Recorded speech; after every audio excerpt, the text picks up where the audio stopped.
স্বাগত ডিবিসি সংবাদের সাথে আছি সুরভি আলম তরুণী। এবারে জানাবো খবরে বিস্তারিত। ২০২৪ সালের নির্বাচন ছিল ডামি নির্বাচন, এমনটাই বলেছেন তৎকালীন প্রধান নির্বাচন কমিশনার কাজী হাবিবুল আওয়াল। আরও বলেছেন, দলীয় সরকারের অধীনে কোনো নির্বাচনই বিতর্কের বাইরে ছিল না। এর আগে রাষ্ট্রদ্রোহ ও প্রহসনের নির্বাচনের অভিযোগে রাজধানীর শেরেবাংলা নগর থানার মামলায় সাবেক প্রধান নির্বাচন কমিশনারের ৩ দিনের রিমান্ড মঞ্জুর করে আদালত। দুপুরে Dhaka chief metropolitan magistrate AKM. Mostafizur রহমানের আদালত এ আদেশ দেয়। এর আগে মামলার তদন্ত কর্মকর্তা আসামির বিরুদ্ধে 10 দিনের রিমান্ড আবেদন করেন। আসামি পক্ষের আইনজীবী রিমান্ড আবেদনের বিরোধিতা করে জামিন আবেদন করেন। রাষ্ট্রপক্ষের আইনজীবী বলেন, দ্বাদশ জাতীয় সংসদ নির্বাচনের মাধ্যমে জাতির সাথে প্রতারণা করেছেন হাবিবুল আওয়াল। এ কারণে একটি প্রজন্ম ভোট দিতে পারেনি। পরে আসামিপক্ষ ও রাষ্ট্রপক্ষের আইনজীবীদের যুক্তিতর্ক শেষে 3 দিনের রিমান্ড মঞ্জুর করেন বিচারক। উনি যে একটা সাংবিধানিক দায়িত্বে আছিলেন এবং তার আন্ডারে যে পুরো নির্বাচন এবং রাষ্ট্রযন্ত্র তার হাতে ছিল, এটাকে তিনি স্বীকার করতে চাচ্ছেন না। তার সঙ্গে যারা সরকার এবং ফ্যাসিস্ট হাসিনা সহযোগিতা করেছে তারাই সবাই জড়িত। আদর্শ যাই থাকুক, এই সময় সবাইকে ঐক্যবদ্ধ থাকতে হবে বলে মনে করেন বিএনপির নেতারা। আর এতে ব্যর্থ হলে দেশের ভবিষ্যৎ ভালো হবে না বলেও মত তাদের। সংস্কার ইস্যুতে ঐক্যমত্যে পৌঁছানো সম্ভব উল্লেখ করে জাতীয় নির্বাচনের আগে স্থানীয় নির্বাচনের কোনো যৌক্তিকতা নেই বলেও দাবি বিএনপি নেতাদের। রাজধানীতে আলাদা অনুষ্ঠানে এসব কথা বলেন তারা। জাতীয় প্রেসক্লাবের নাগরিক ঐক্যের 13তম প্রতিষ্ঠাবার্ষিকী উপলক্ষে আয়োজিত অনুষ্ঠানে যোগ দেন বিভিন্ন রাজনৈতিক দলের প্রতিনিধি ও বিশিষ্টজনেরা। এ সময় সংস্কারের বিভিন্ন দিক তুলে ধরেন বিএনপির স্থায়ী কমিটির সদস্য সালাউদ্দিন আহমেদ। আশাবাদ ব্যক্ত করেন ঐক্যমত্যে পৌঁছানোর। সবাই মিলে বাংলাদেশের সকল গণতান্ত্রিক শক্তি, সেটা আদর্শ যাই হোক, সবার মধ্যে যেন একটা কমন আদর্শ থাকে।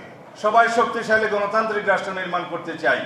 সবাই বৈষম্যহীন, সাম্যভিত্তিক, মানবিক মর্যাদা ভিত্তিক সামাজিক সুবিচারের রাষ্ট্র চাই। এখানে যেন আমরা সবাই কার্যত এক হতে পারি, ভাষণের মধ্যে নয়। এদিকে ঢাকা রিপোর্টার্স ইউনিটির মিট দ্য প্রেসে আসেন বিএনপির যুগ্ম মহাসচিব শহীদুদ্দিন চৌধুরী আনি। এ সময়ে নির্বাচনের গুরুত্ব তুলে ধরেন তিনি। যা আলোচনা করার দরকার আলোচনার টেবিল থেকে বের হয়ে আসবে। সর্বোচ্চ আলোচনার পরিপ্রেক্ষিতে যে সিদ্ধান্তটা হবে সেটাই হবে আমাদের সিদ্ধান্ত। রাজধানীর মোহাম্মদপুরে এক অনুষ্ঠানে দ্রুত নির্বাচনের তাগিদ দেন বিএনপি চেয়ারপারসনের উপদেষ্টা আব্দুস সালাম। মানুষের অধিকারটাকে মানুষের কাছে ফিরিয়ে দিই। 17টা বছর আমরা ভোট দিতে পারি না। এর আগে গুলশানে চেয়ারপারসনের রাজনৈতিক কার্যালয়ে বিএনপির সঙ্গে বৈঠকে বসে ঢাকায় নিযুক্ত ইউরোপীয় ইউনিয়নের রাষ্ট্রদূত মাইকেল মিলার। সবার আগে নির্বাচন নিয়ে আলোচনা করেছেন। নির্বাচনে ফেব্রুয়ারিতে হতে যাচ্ছে, এই জন্য সবার তো একটা স্বস্তি আছে, সন্তুষ্টি আছে। পার্লামেন্টের বেলায়ও তাই, তারা চায় পার্লামেন্টে স্ট্রং ক্যাপাসিটি বিল্ডিং করে একটা সচিবালয় থাকবে যাতে পার্লামেন্টের পারফরমেন্সটা ভালো হয়। দ্রুত নির্বাচনের মাধ্যমে দেশে গণতন্ত্র ফিরবে বলেও প্রত্যাশা ব্যক্ত করেন বিএনপির এই নেতা। অবশ্যই। Anwar Hossain, DBC news, Dhaka. জুলাই গণ অভ্যুত্থানের প্রথম শহীদ রংপুরের বেগম রোকেয়া বিশ্ববিদ্যালয়ের ছাত্র আবু সাইদ হত্যা মামলার তদন্ত শেষ। এই হত্যায় 30 জনের সম্পৃক্ততা পাওয়া গেছে। প্রতিবেদন এখন প্রসিকিউশনের হাতে। রবিবার জমা দেয়া হবে ট্রাইব্যুনালে। জুলাই গণ অভ্যুত্থান, আবু সাইদের মর্মান্তিক মৃত্যুর ঘটনায় আন্দোলন দাবানলে পরিণত হয় সারা দেশে। এই হত্যা মামলায় 13 জানুয়ারি ক্ষমতাচ্যুত প্রধানমন্ত্রী শেখ হাসিনা সহ 25 জনকে আসামি করে অভিযোগ ট্রাইব্যুনালে দায়ের করে আবু সাইদের স্বজনরা। 2রা মার্চ মামলা দায়ের করা হয়, যা আন্তর্জাতিক অপরাধ ট্রাইব্যুনালের প্রথম মামলা। 15 জুন আন্তর্জাতিক অপরাধ ট্রাইব্যুনালের চেয়ারম্যান বিচারপতি গোলাম মর্তুজা মজুমদারের নেতৃত্বাধীন ট্রাইব্যুনাল আবু সাইদের হত্যার ঘটনায় মানবতা বিরোধী অপরাধের মামলার তদন্ত 1 মাসের মধ্যে শেষ করার নির্দেশ দেয়। আলোচিত এই হত্যা মামলার তদন্তে 30 জনের সম্পৃক্ততা পাওয়া গেছে বলে জানায় রাষ্ট্রপক্ষ। জুলাই আন্দোলনের প্রথম শহীদ আবু সাইদের যে তদন্ত প্রতিবেদন, সেটা গত 24 জুন প্রাপ্ত হয়েছে। এইখানে তদন্ত প্রতিবেদন অনুযায়ী 30 জনের বিরুদ্ধে ওনারা প্রতিবেদন দাখিল করেছেন। রবিবার আন্তর্জাতিক অপরাধ ট্রাইব্যুনাল 2-তে আলোচিত এ মামলার অভিযোগপত্র আনুষ্ঠানিকভাবে দায়ের করা হবে। ডকুমেন্টস আমাদের কাছে দাখিল করেছেন। আমরা তদন্ত প্রতিবেদন, অন্যান্য ডকুমেন্ট এবং জুলাই আন্দোলনের তথ্য উপাত্ত পটভূমি সব পর্যালোচনা করে আশা করছি যে আগামী রোববার ফরমাল চার্জ দাখিল করব। বেগম রোকেয়া বিশ্ববিদ্যালয়ের সাবেক প্রক্টর শরীফুল ইসলাম, পুলিশের সাবেক সহকারী উপপরিদর্শক আমির হোসেন, কনস্টেবল সুজন চন্দ্র রায় ও ছাত্রলীগ নেতা ইমরান চৌধুরী এই মামলার 4 আসামি কারাগারে রয়েছেন। কোথা থেকে গুলি হয়েছে সেটাও দেখেছে। মেহের মনি, ডিবিসি নিউজ, ঢাকা। আন্দোলনের কারণে রাজস্ব আহরণ বাধাগ্রস্ত হচ্ছে, যা দেশকে ঋণের দিকে ঠেলে দেবে। রাজস্ব কর্মকর্তাদের আন্দোলন সম্পর্কে এমন মন্তব্য করে সংস্থাটির চেয়ারম্যান আব্দুর রহমান খান বলেছেন, আলোচনার মাধ্যমে সংস্কার প্রশ্নে সৃষ্ট সমস্যার সমাধান হবে। এদিকে আন্দোলনে বাধা দিতে বৃহস্পতিবার রাজস্ব ভবন অবরুদ্ধ ও এনবিআর সংস্কার ঐক্য পরিষদের সভাপতিকে এনবিআর প্রাঙ্গণে প্রবেশ করতে দেয়া হয়নি বলে অভিযোগ উঠেছে। এনবিআর চেয়ারম্যানের অপসারণ সহ 4 দফা দাবিতে দ্বিতীয় দফায় গত সোমবার থেকে এনবিআর সংস্কার ঐক্য পরিষদের ব্যানারে আন্দোলনে নেমেছেন রাজস্ব কর্মকর্তারা। আগামীকালকের মধ্যে চেয়ারম্যানকে অপসারণ না করা হলে শনিবার থেকে কর, কাস্টমস ও ভ্যাট বিভাগের সকল দপ্তরে লাগাতার কমপ্লিট শাটডাউন ঘোষণাও দিয়ে রাখেন তারা। তবে চলমান অবস্থান ও কলম বিরতির মধ্যেই বৃহস্পতিবার আইন শৃঙ্খলা বাহিনীর সহায়তায় এনবিআর অবরুদ্ধ রাখার অভিযোগ করেন আন্দোলনকারীরা। এনবিআর সংস্কার ঐক্য পরিষদের সভাপতিকে এনবিআর প্রাঙ্গণে প্রবেশে বাধা দেওয়ার অভিযোগ উঠেছে। আপনারা দেখেছেন আমরা শান্তিপূর্ণভাবে প্রতিদিন আমাদের দাবি দেওয়া উপস্থাপন করছি। আজকে যে ন্যাক্কারজনক ঘটনা ঘটেছে, উনি পতনের আগে মানুষ যেটা করে এই ফ্যাসিস্ট আচরণ উনি করেছেন। এমন অবস্থায় রাজধানীর পল্টনে ইকোনমিক রিপোর্টার্স ফোরামের সেমিনারে রাজস্ব বোর্ডের চেয়ারম্যান জানান, আন্দোলনের কারণে রাজস্ব আহরণ বাধাগ্রস্ত হচ্ছে।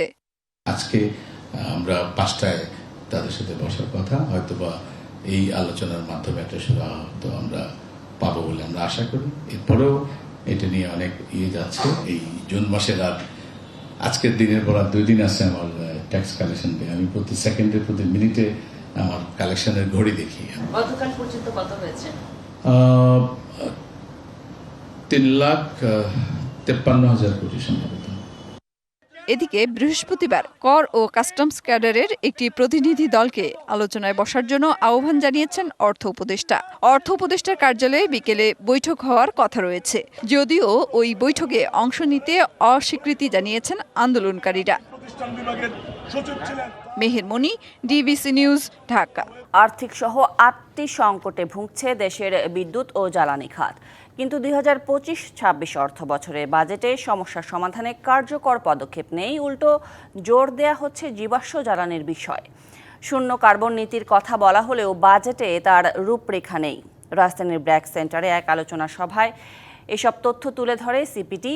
সংকট সমাধানে নবায়নযোগ্য খাতে বিনিয়োগ বান্ধব পরিবেশ তৈরির তাগিদ দিয়েছেন বিশ্লেষকেরা।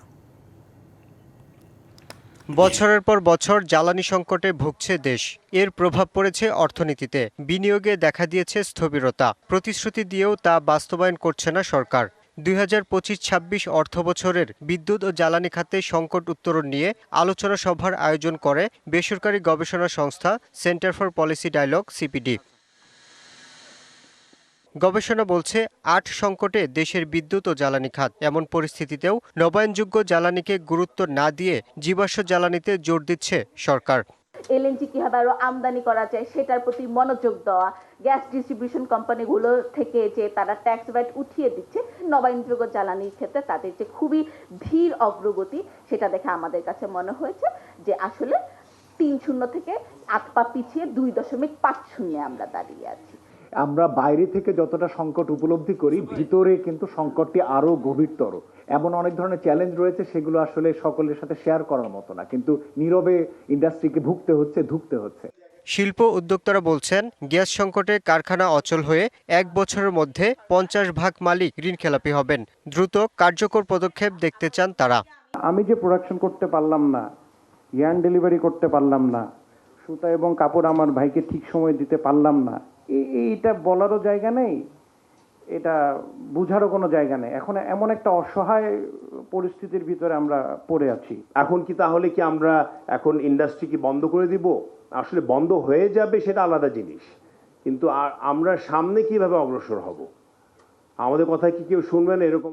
বিশ্লেষকরা বলছেন, বিদ্যুৎ ও জ্বালানি নিয়ে আগের সরকারের পথেই হাঁটছে অন্তর্বর্তী সরকার, তাই এ খাতে সংকট সমাধান হচ্ছে না। যা হচ্ছিল আগে তার থেকে এখন বেশি হচ্ছে। আমরা চরমভাবে হতাশাগ্রস্ত। আগে যেগুলো ছিল তার তো সান্ত্বনা ছিল যে তাদের দলের স্বার্থ দেখতে হয়, নিজেদের ব্যবসা দিতে হয় লোকজনদের, তাই তাদের এগুলো করতে হয়। আপনাদের কি করার দরকার ছিল যে আপনারা তার থেকেও হার মানায় দিলেন? বক্তারা বলেন, বারবার দরপত্র আহ্বান করেও আস্থার সংকটে নবায়নযোগ্য জ্বালানি খাতে বিনিয়োগে সাড়া পাচ্ছে না সরকার। Yusuf Rana, DBC news, Dhaka. বাংলাদেশের গণমাধ্যমের মতো স্বাধীনতা অন্য কোনো দেশে নেই। সাংবাদিকদের বিরুদ্ধে কেউ মিথ্যা বা হয়রানিমূলক মামলা করলে তা পুলিশ যাচাই বাছাই করে ব্যবস্থা নেবে, একথা বলেছেন আইন উপদেষ্টা ডক্টর আসিফ নজরুল। সাংবাদিকদের জামিন দেয়া বা না দেওয়ার বিষয়ে আইন মন্ত্রণালয় আদালতের ওপর কোনো প্রভাব বিস্তার করছে না বলেও জানান তিনি। বৃহস্পতিবার রাজধানীর সিডাপ মিলনায়তনে গণমাধ্যমের স্বাধীনতা ও সাংবাদিকদের সুরক্ষা বিষয়ে মতবিনিময় সভার আয়োজন করে সেন্টার ফর গভর্নেন্স স্টাডিজ। এতে অংশ নিয়ে বক্তারা বলেন, সরকার, মালিক, রাজনীতিবিদ ও ব্যবসায়ী সহ সমাজের বিভিন্ন পর্যায়ের প্রভাবশালীদের চাপে নিরপেক্ষতা হারাচ্ছে সাংবাদিকতা। জাস্টিস শব্দটা এখনো কি করেও সবাই অবগত না, এবং এটাকে বিচার আওতায় আনতে হবে। আজকে সাংবাদিক কেন বিভক্ত, এটার জন্য সরকারকে দায়ী করতে হবে। আগামী যে পার্লামেন্ট আসবে সেখানে একটা মিডিয়া ফ্রিডম ককেস তৈরি করতে হবে। জানান, গণতন্ত্র প্রাতিষ্ঠানিক রূপলাভ না করলে মুক্ত গণমাধ্যম প্রতিষ্ঠা সম্ভব নয়। এই যে গণমাধ্যমে যে অরাজকতা হয়েছে এর প্রভাব কিন্তু নির্বাচনে পড়েছে এবং আমাদের গণতান্ত্রিক ব্যবস্থাকে ধ্বংস করার ব্যাপারে একটা বিরাট ভূমিকা আছে। মব বলতে কি বোঝায়? যারা আগে রেজিমের সময় যারা অ্যাফেক্টেড হয়েছেন তারা এই প্রোটেস্টগুলো বেশি করছে। তারা যে আগের অবস্থায় দেখছে যে কোনো চেঞ্জ হচ্ছে না জার্নালিজম। নিজেদের মধ্যে দলাদলি ও কোন্দলের কারণে সাংবাদিকরা সবচেয়ে বেশি হয়রানির শিকার হচ্ছে বলে মনে করেন আইন উপদেষ্টা। আমরা আইন মন্ত্রণালয়ের পক্ষ থেকে সাংবাদিকদের জামিন দেওয়ার ব্যাপারে বা না দেওয়ার ব্যাপারে কোনো রকম হস্তক্ষেপ করি না। পুলিশ রিলেটেড কোনো কিছুর ব্যাপারে আমার কোনো কিছু করার নাই। পুলিশ যখন মামলা নিবে, পুলিশের দায়িত্ব আছে সেটা স্ক্রুটিনি করা। হয়রানিমূলক মামলা থেকে সাংবাদিকদের অব্যাহতি দেওয়ারও দাবি জানান বক্তারা। মামলার ব্যাপারে আমাদের কিছু করার নাই। Tahsina Jessy, DBC news, Dhaka. বিএনপি নেতা ইশরাক হোসেনের মেয়রের দায়িত্ব বুঝিয়ে দেওয়ার দাবিতে চলমান আন্দোলনের টানা ৪২ দিন পর ঢাকা দক্ষিণ সিটি কর্পোরেশনের নগর ভবনে উপস্থিত হয়েছেন প্রশাসক মোহাম্মদ শাহজাহান মিয়া। বৃহস্পতিবার দুপুরে ঢাকা দক্ষিণ সিটি কর্পোরেশনের নগর ভবনের প্রশাসক কার্যালয়ে উপস্থিত হন তিনি। এদিকে প্রশাসক নগর ভবনে উপস্থিত হওয়ার আগেই সকাল থেকেই চলছিল প্রশাসকের কার্যালয়ের পরিচ্ছন্নতার কাজ। ৪২ দিন আগে লাগানো তালা খুলে দেন নগর ভবনের সিকিউরিটি অফিসার গোলাম মোস্তফা। এ সময় উপস্থিত ছিলেন ডিএসসিসির অন্যান্য কর্মচারীরাও। গেল ২৭শে মার্চ ইশরাক হোসেনকে মেয়র ঘোষণা করে রায় দেন নির্বাচনী ট্রাইব্যুনাল ও ঢাকা প্রথম যুগ্ম জেলা জজ আদালত। ২৭শে এপ্রিল ইশরাক হোসেনকে মেয়র হিসেবে গেজেট প্রকাশ করে নির্বাচন কমিশন, কিন্তু ইশরাক হোসেনকে সেই গেজেট বাস্তবায়নের কোনো উদ্যোগ নেয়নি স্থানীয় সরকার মন্ত্রণালয়। ইশরাক হোসেনের শপথ না পড়ানো নিয়ে করা আবেদন খারিজ করে দেন আপিল বিভাগের পূর্ণাঙ্গ বেঞ্চ।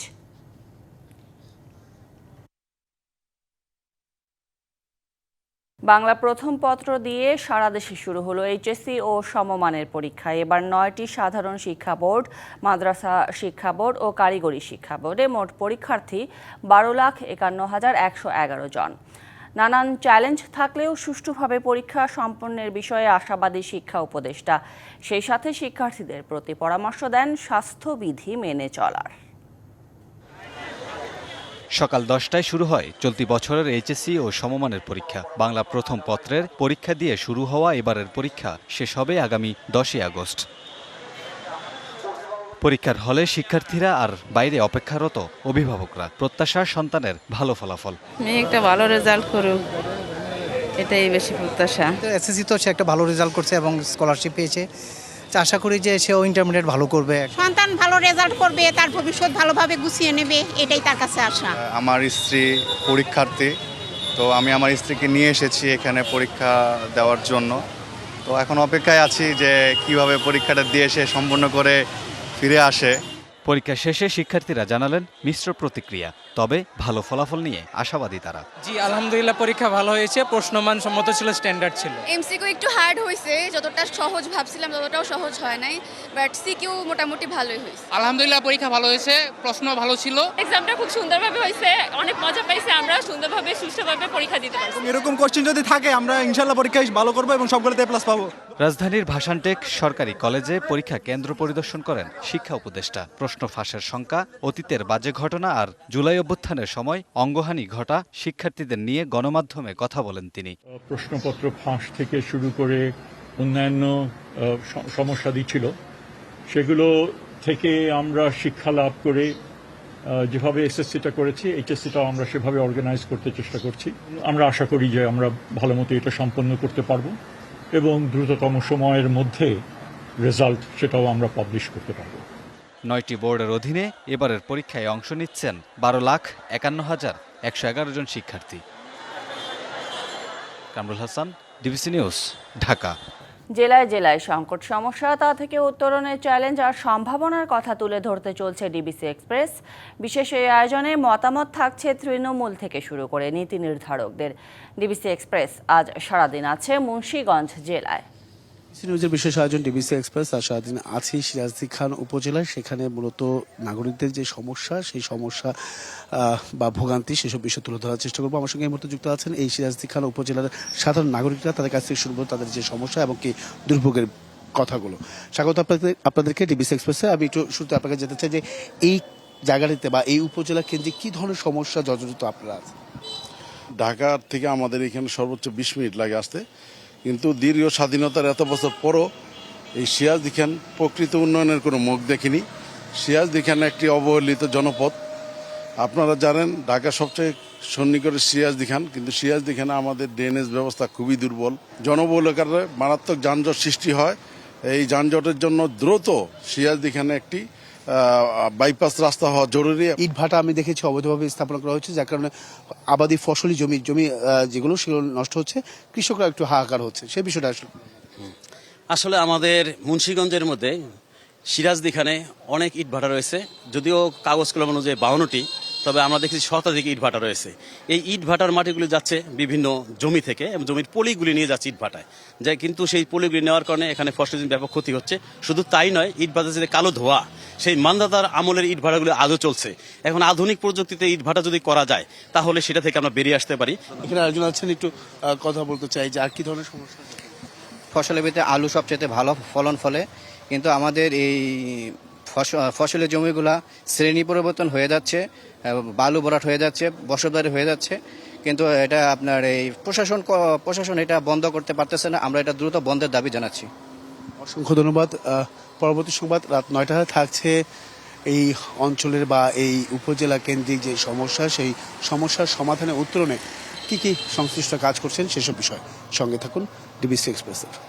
টেস্ট স্ট্যাটাস প্রাপ্তির রজত জয়ন্তীতে বিসিবিতে চলছে বর্ণাঢ্য আয়োজন। সেখানে আছেন সহকর্মী শাহান পাপন, সরাসরি যাচ্ছি তার কাছে। পাপন, জানাবেন বিসিবিতে কিভাবে উদযাপন করা হচ্ছে দিনটিকে? কিছুক্ষণ আগে একটা জায়ান্ট কেক নিয়ে যাওয়া হয়েছে ভেতরে, অর্থাৎ এই যে ট্রেনটা দেখতে পাচ্ছেন এর ভেতরে আসলে অনুষ্ঠানটা চলছে এবং সেখানে কিন্তু কেক কাটা হবে আর কিছু। তার আগে আলোচনা সভা হলো এবং সেই আলোচনা সভায় অংশ নিয়েছেন প্রধান অতিথি হিসেবে আছেন ক্রীড়া উপদেষ্টা আসিফ মাহমুদ সজীব ভুঁইয়া এবং বিসিবি সভাপতি তিনি তো আছেন। এর বাইরে বাংলাদেশের টেস্ট অর্থাৎ 25 বছর আগে যে টেস্ট অভিষেক হয়েছিল সেই দলের ক্রিকেট সদস্যরা কিন্তু আছেন। তবে নাইবুর রহমান দুবজায় অর্থাৎ প্রথম টেস্ট ক্যাপ্টেন তিনি কিন্তু আসলে উপস্থিত নেই এই আয়োজনে। এছাড়া আল সাদিয়া তিনি বিদেশে অবস্থান করছেন।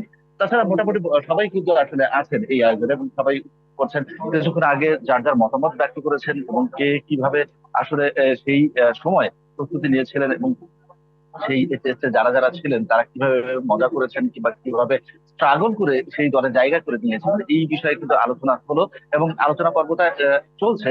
একটু পরে হয়তো কেক কাটা হবে এবং পরবর্তীতে আসলে পরবর্তী অনুষ্ঠান কি হবে সেটা কিন্তু আসলে ঘোষণা করা হবে। এবং এখনো পর্যন্ত যে আলোচনা হয়েছে সেখান থেকে আমরা যতদূর দেখেছি এবং শুনেছি, ক্রীড়া উপদেষ্টা তিনি যেটা বলেছেন যে টেস্ট স্ট্যাটাস অনুযায়ী, অর্থাৎ টেস্ট স্ট্যাটাস আপনি 25 বছর পর এসে পাওয়া না পাওয়ার হিসেবে বাংলাদেশ যা কিছু পেয়েছে সেটাই অর্জন এবং সেটাও কিন্তু নেহাত কম না, সেটাই তিনি বারবার করে বলার চেষ্টা করেছেন এবং তিনি বলেছেন, এবং অন্যরা যারা ছিলেন তারাও বলেছেন একটা কথা, যে আমাদের যে ক্রিকেট স্ট্রাকচার অর্থাৎ বাংলাদেশের যে ক্রিকেট স্ট্রাকচার, সেখান থেকে উঠে আসা ক্রিকেটাররা টেস্ট খেলছেন এবং সেখান থেকে আসলে যতটা অর্জন হয়েছে তাতে তারা আসলে সন্তুষ্ট হতে না পারলেও অন্তত ব্যক্তিগত যে পারফরমেন্স গুলো এসেছে এবং ব্যক্তিগত নিশ্চয়ই শাহান performance যে পাপন, ধন্যবাদ আপনাকে যুক্ত হবার জন্য।